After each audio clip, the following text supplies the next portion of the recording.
Hello guys, nandito na naman ako at syempre magandang umaga muna dyan at magandang gabi rito. Good evening and good morning.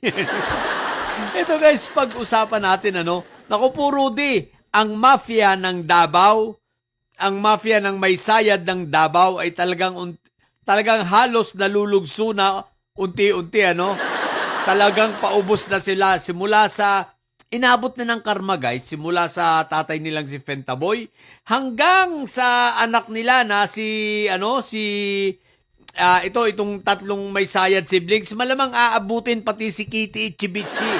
Pag dumaan sa Senado yan at nabisto na itong sa impeachment decided, sabi ko kapag nabisto na at napatunayan na si Sammy Uy ay nagdi-deposito ng pera ng dividendo galing sa droga maging dito kila Kitty Ichibichi. Naku po Rudy, ang tungo niyan sa kasong kriminal, maniwala kayo. Anyway guys, pag-usapan natin ang pagkalugso na ng mafia, mafia ng may sayad, ang mafia ng Davao. Paubos na po ng paubos at palugso ng palugso maging ang mga resources nila, kaya galit na sa administrasyon. Sino ba naman ang hindi magagalit kay PBBM?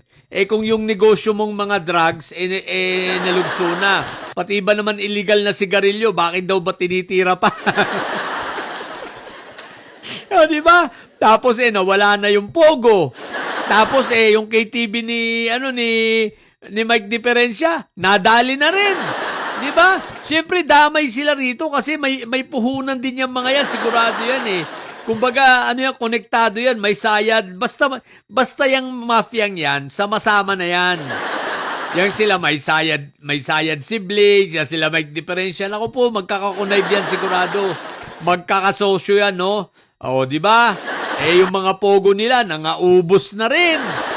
Di ba? Ang mga illegal na pagusugala, wala na rin ngayon yung pabrika ng peking birth certificate tsaka mga passport nila. Hindi na rin sila makapag-human trafficking ng mga Chinese. Ay, Diyos ko po, Rudy. Ngayon, ang tanong sabi nila naku po, palugi kami nito, mauubos yung namin. Hindi naman mauubos dahil napakarami, pero at least mababawasan yung kanilang mga pinapakatago-tagong yaman na ninakaw na nanggaling sa kaban ng bayan. Siyempre, ayaw nila yung mababawasan. Gusto nila, ang igagastusin nila, mga pambayad kay Kaufman, panggastos sa mga, dito sa mga, sa mga vloggers nila, mga pambayad, pampasweldo, gusto niya galing sa korupsyon. At ayaw na mabawasan yung kanila pang mga nakurap.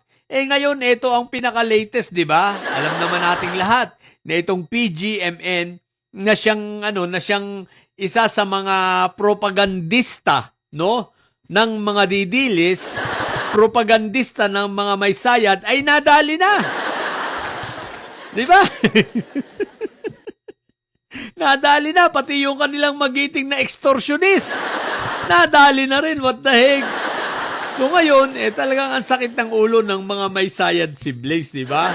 Kaya galit na galit, lahat ay sisirain. Ngayon, nag-iisip sila ng mga paraan kung paano masisira, madadivert ang mga usapin, Sapagkat sabi nila, bakit ba ngayon panadali itong PGMN? Kailangan namin itong maning ito. Kailangan nila para sa darating na impeachment. Nadali pa. So ngayon, aasa na lang sila sa mga buraot na vloggers. Yung mga dating malalaking vlogger, ngayon buraot na lang.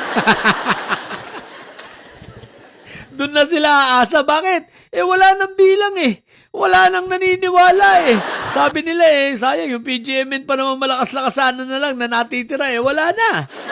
San pa kami aasa?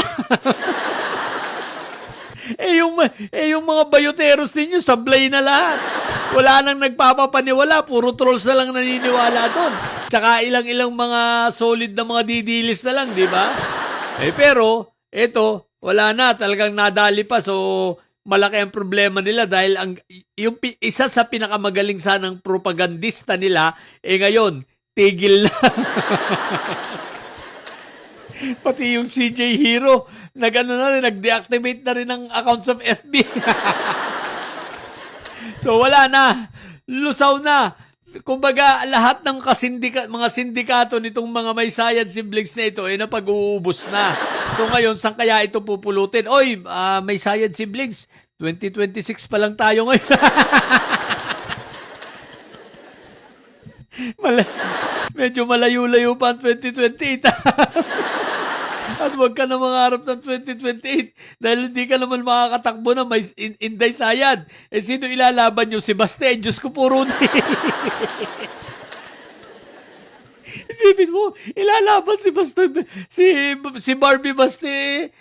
Isa pa yan, damage goods na rin yan.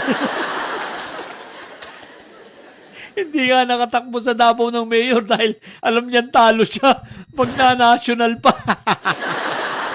What the heck? So wala na, desperado ng mga didilis. Ubus na sila. Eh, hindi naman pwede patakbo si Pulong. Eh, Diyos ko puro. Talaga pag-asa na lang nila, si Inday Sayad. Ang problema kay Inday Sayad, bukod sa damage goods na, wala na, matutuluyan ito. Naghahanap na nga ng pagtataguan, naghahanap na nga kung saan mag-a-asylum, di ba? Dahil talagang after niya ma-impeach, no? After niya makumbik sa impeachment na yan, at ma-disqualify na yan, matanggal sa posisyon, may kriminal na kasong kakaharapin yan. Ay doon, tatakbo yan dahil takot yan malabasan ng warrant dahil ang kasong kinaharap niya ay plunder at walang piyansa. So, Inday Sayad, tago-taguan na. Mga didilis Nanyo. So, yun. Lusaw na, wala na. Kaya kayo, nagpapanggap na lang kayong malakas. Huwag na kayong magpanggap sapagkat ayan na yung PGMA, nadali na. Yung SMNI, wala namang kabuhay-buhay na yan. Yung mga bayoter, sa Diyos ko po, Rudy. Diba? Sino pa bang vlogger yung malakas? Wala na. Puro buraot na lang. Natitira na. Puro trolls.